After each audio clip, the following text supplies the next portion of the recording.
بسم الله الرحمن الرحيم اللهم صل على سيدنا محمد وعلى آله وصحبه أجمعين لا حول ولا قوة إلا بالله العلي العظيم ربنا آتنا في الدنيا حسنة وفي الآخرة حسنة وقنا عذاب النار. The next topic that we're going to move on to is Babu Shurut al-Salati. Babu Shurut al-Salati refers to the conditions of prayer. Yani, in other words, the conditions, certain aspects that have to be present, yani, in order are conditional. These are things that are considered conditional either for the obligation of prayer, meaning in order for the prayer to be obligatory on somebody, or for the soundness of the prayer. Yani, in order to bring that closer, we have, when we're talking about the conditions of prayer, we can split them into two categories. The first one is what we call shurutu wujub. And shurutu wujub refers to those elements or those specific things that have to be present in order for the prayer to be considered obligatory. For example, there's some times when the prayer is not considered obligatory. For example, before the prayer time comes in, there is no obligation to pray Dhuhr or to pray Asr or to pray Maghrib, because the obligation, the condition for the obligation has not set in. Or, for example, a person who reaches the age of puberty, a person before he reaches the age of puberty, when Dhuhr time comes in, although the condition of the presence of the prayer time is in, there's something else, there's another condition that is not met in order for the prayer to be obligatory on him, and that is puberty. He has not reached puberty, and so prayer is not obligatory on him. So that is what we taught. That's what we mean when we say shurutu wujub, the conditions that have to be present in order to necessitate that the prayer is obligatory on any individual. Then we move on to something called shurut al-sihha. Shurut al-sihha are those things in which the prayer is dependent upon in order to be sound. An example of that is having wudu. Having wudu, meaning being in the state of wudu or in a state of purity, is a condition for the soundness of the prayer. So this is what he's going to talk about here. But just to touch upon the point again, that understand that when we talk about conditions and we talk about obligatory acts, the outcome is the same. For example, we said that we're going to mention that one of the obligatory prayers is ruku', making a ruku', going into the bowing position. If you weren't to do it, then your prayer wouldn't be sound. Likewise, if you didn't make wudu, your prayer wouldn't be sound as well. But what is the difference between an obligatory act and a condition of soundness? We're going to recognize that the difference between the two of them is that when we say that something is obligatory, it's actually part of the prayer, meaning that it is one of the elements of the prayer itself. When we talk about the conditions of soundness, we're going to come to notice that they are things that are related to the prayer, but they are not the prayer itself. For example, wudu. Making wudu is not part of the prayer itself. And so we don't say it's an obligatory act, we say it's a condition for soundness. So Bismillahir Rahmanir Rahim. The author says, Walis salati shurutu wujubin wa shurutu sihatin. And related to prayer are two things. Shurutu wujubin, the conditions, or you can say Walis salati, prayer has shurutu wujubin, the conditions. And we mentioned what the shurutu wujub are. Was shurutu sihatin. And we mentioned what the shurutu sihatin are. And now he's going to go on to mention the shurutu wujub. So he says, فَأَمَّا shurutu wujubiha. As for the conditions, the shurutu wujubiha for the prayer, meaning and those shurutu wujub for the prayer, فَخَمْسَةٌ. They are 5. So he's going to now mention the 5. He said that they're 5, so he's now going to list off the 5 things. The first one he says is Al-Islam. So what he means here to say that until a person is a Muslim, then the prayer is not obligatory on it because he hasn't accepted Islam yet. But according to the sound position of the Maliki school, the sound position is that Islam is not a condition for the obligation of prayer. Meaning that even the non-Muslim is obligated to pray. And what do we mean by he's obligated to pray? Meaning that although a non-Muslim, although he doesn't pray, or although he's not Muslim, although he's not obligated to, although he doesn't pray because he's not a Muslim, does not necessitate that the prayer is not obligatory on him. What does that mean? In the ayat, Allah mentions in the Quran, Bismillah ar-Rahman ar-Rahim, it was said to the mushrikeen, Ma salakakum fi saqar, what has dragged you to the hellfire? And their response was, Qalu, they said, Lam nakum min al-musallin. They said that we weren't from the people al-musallin, meaning we were not of the people who prayed. And so according to the Malikiyah, they understood this ayah to mean if the non-Muslim is being punished, if is going to be punished in the hellfire because they didn't pray, it means that their prayer was obligatory on them, because if it wasn't obligatory on them, then why would they be punished for it? For example, if a young child doesn't pray, he's not punished for it because puberty is one of the conditions that have to be there in order for the prayer to be obligatory.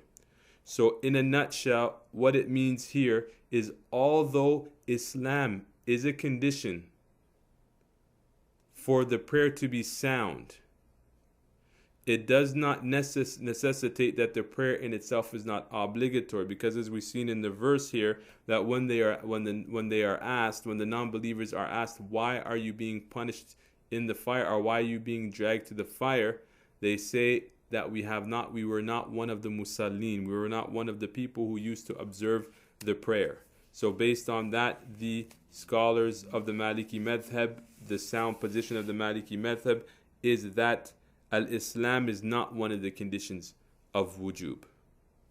So what the author here is mentioning is he's mentioning the weak opinion, and the weak opinion is based on the position that the non-believers are not responsible to fulfill the issues of,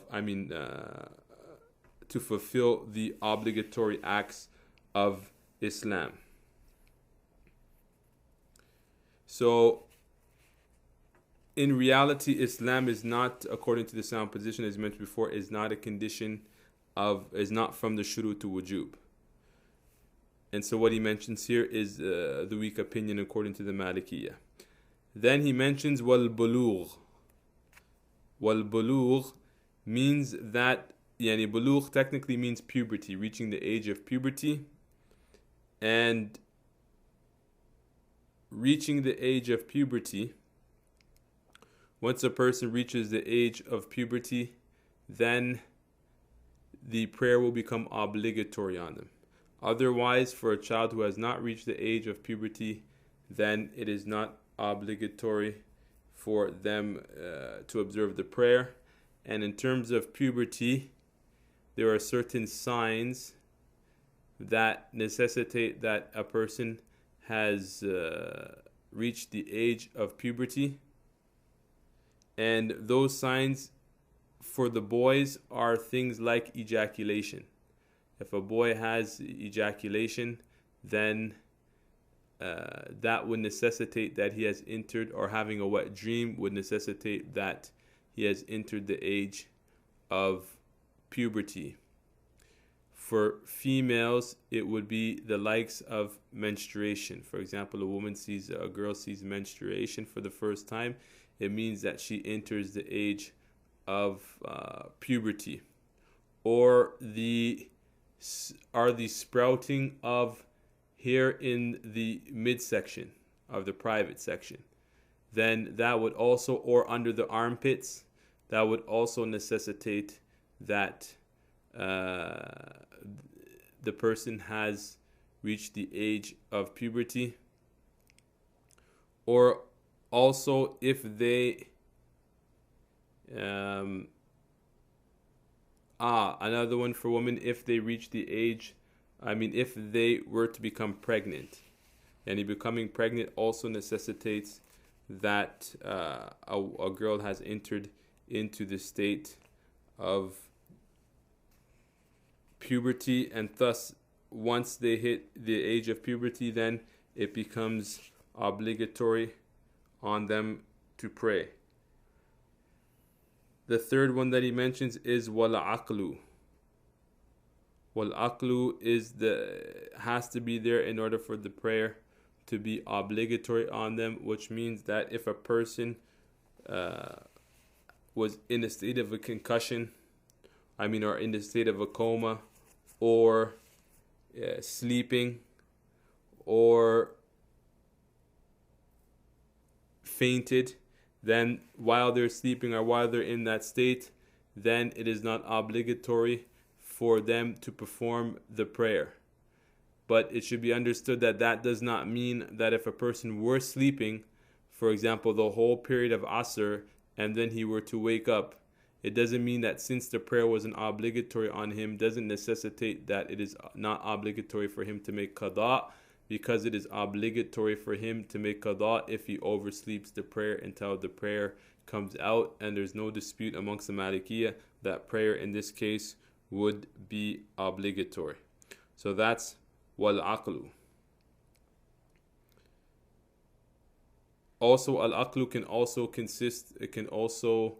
refer to a person who has been, for example, possessed by a jinn, which they say is majnoon, and a person who has been affected by a jinn, and therefore, although they are awake, their intelligence is not present during their time of being possessed, for example, then the prayer would not be obligatory on them, because aqlu, which we can say means mental awareness, or mentally, or you can translate majnoon as mentally impaired, possibly. But what aqlu is referring to is the state when a person is not mentally aware, then they are observed, or the prayer is not obligatory on them. But when their senses come back, it is obligatory for them to make qada, even if the coma were to last for years on end. Once that coma was to go away, or they were to awaken from the coma, they would be obligated to make up the prayer. Then he mentions the next one, which is dukhul al-waqti, which the entering of the prayer time. So until the prayer enters, it's not considered it's not obligatory on the person to perform the prayer. And the understanding this condition helps us to pinpoints the issue of fiqh concerning a person who went to sleep before the prayer time entered. For example, according to the Malikiyah, let's say the prayer of Dhuhr didn't enter until 1:30, and a person wanted to go to sleep at 1 o'clock, but he knew that he wasn't going to be able to wake up before Dhuhr time were to go out. Technically speaking, we would say that he's not a sinner. And the reason why he's not a sinner is because the time that he chose to go to sleep at, he wasn't responsible, or he wasn't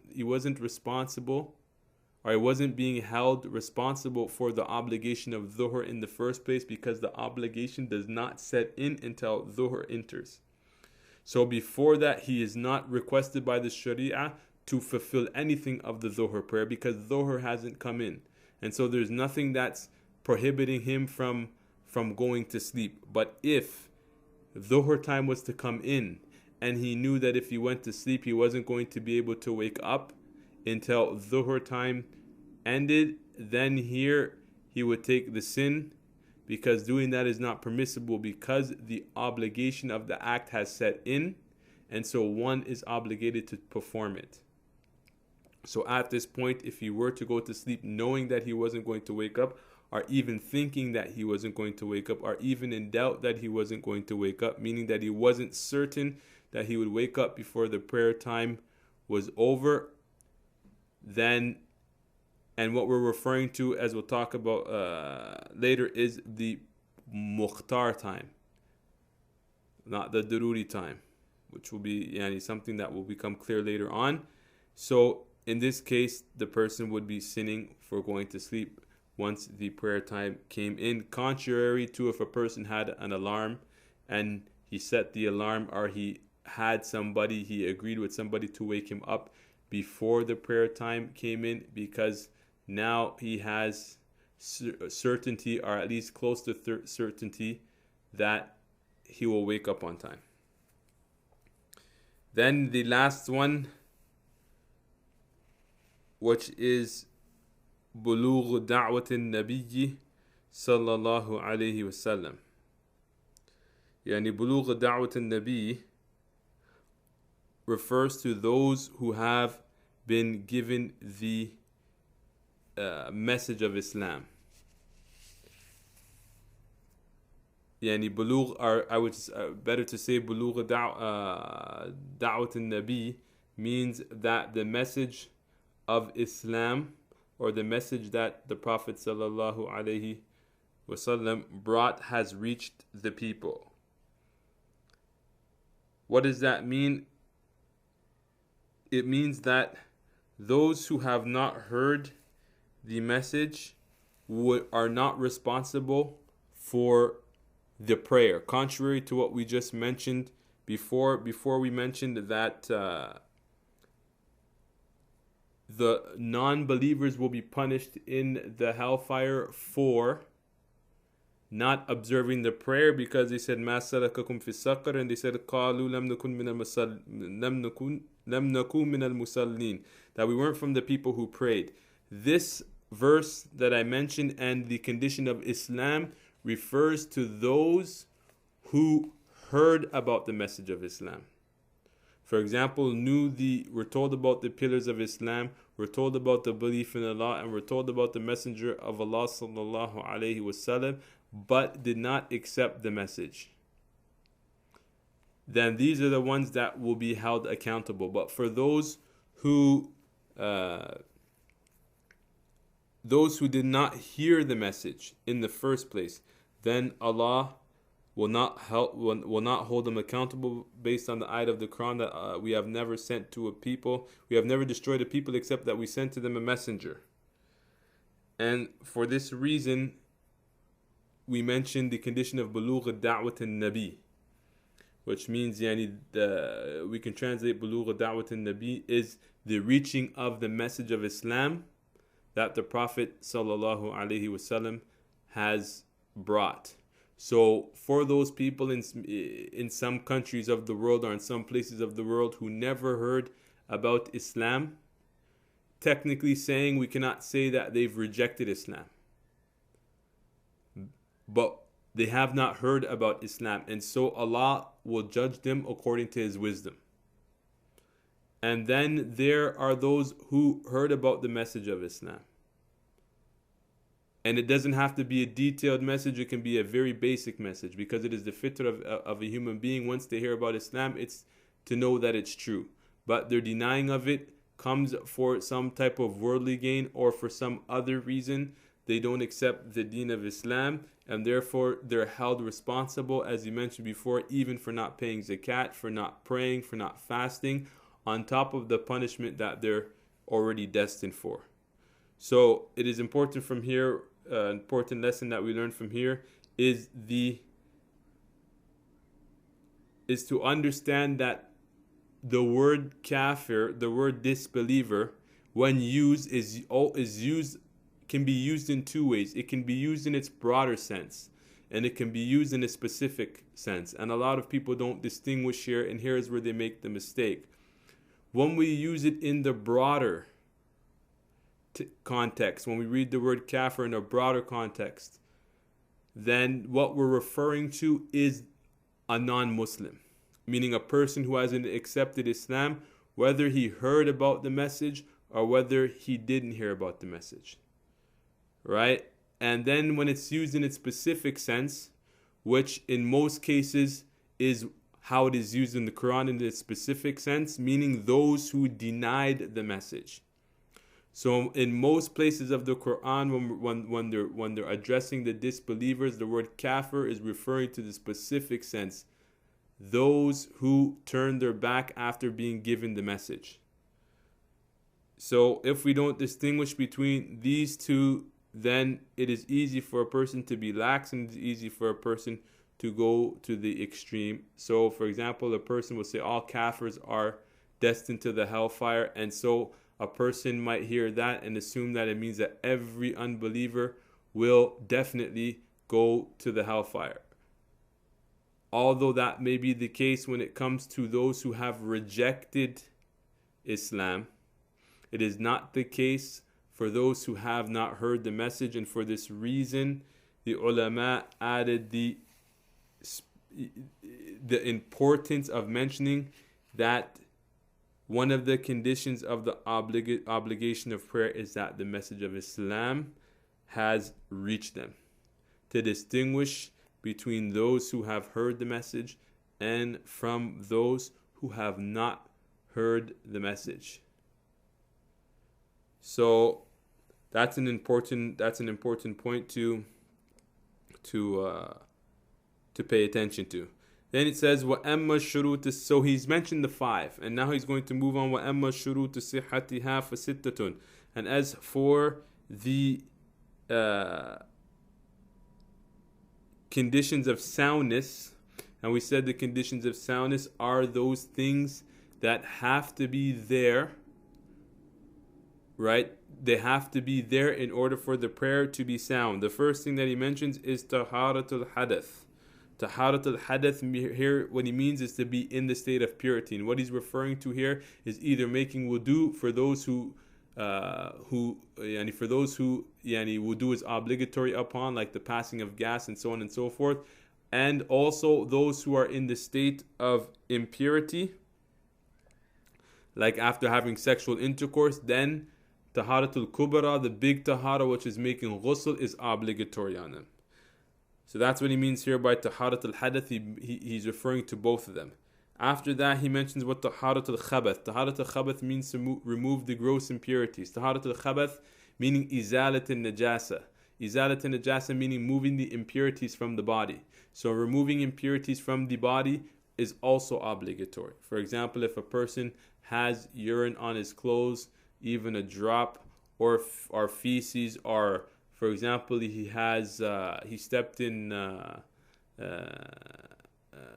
some doggy waste and it's on the bottom of his shoe. If he wants to pray with that shoe on, if he was outside in a park, for example, he would have to remove it.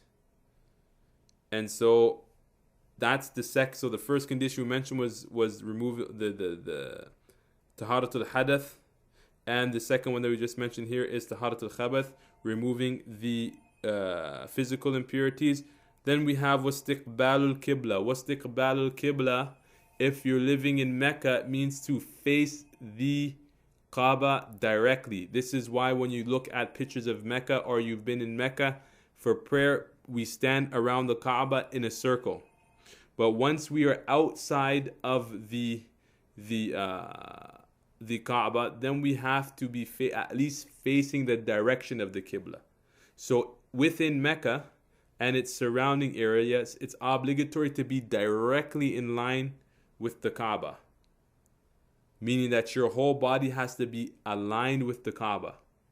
Whereas when we are outside of Mecca and its neighboring areas, then it is sufficient enough to be facing the direction of the Qibla, not being in line with the Qibla. So that's what he means by wastiqbalul qiblati. Then he's going to mention was satr al-awrati. Satr al-awrati means to cover one's awra.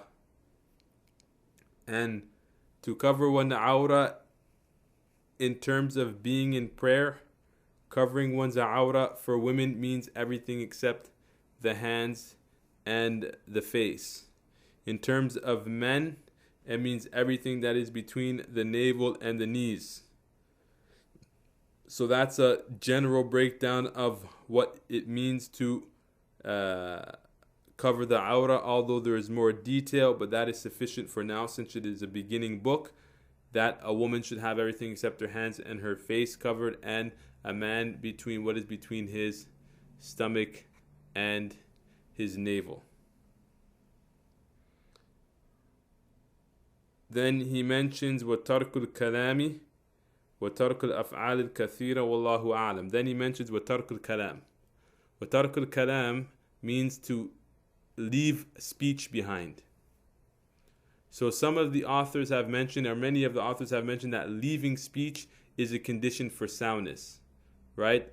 But that is understood in reality by making, when you make your takbiratul ihram, when you make the takbiratul ihram, it already necessitates the fact that you have to leave speech. But the ulama considered it from the shurut as-sihha, because if a person were to speak in his prayer, then his prayer would become invalid. So that's what he means by tark al-kalam, meaning that the soundness of the prayer is based upon, it's also necessary that a person is not speaking, أو وترك الأفعال الكثيرة, or leaving excessive movement in prayer is a condition for soundness, meaning that if a person were to make excessive movement without necessity, and what they mention by necessity are things like scratching one's back or moving a line ahead in the saf when somebody leaves or when there's a gap, such things are considered necessities. But what they're talking about here is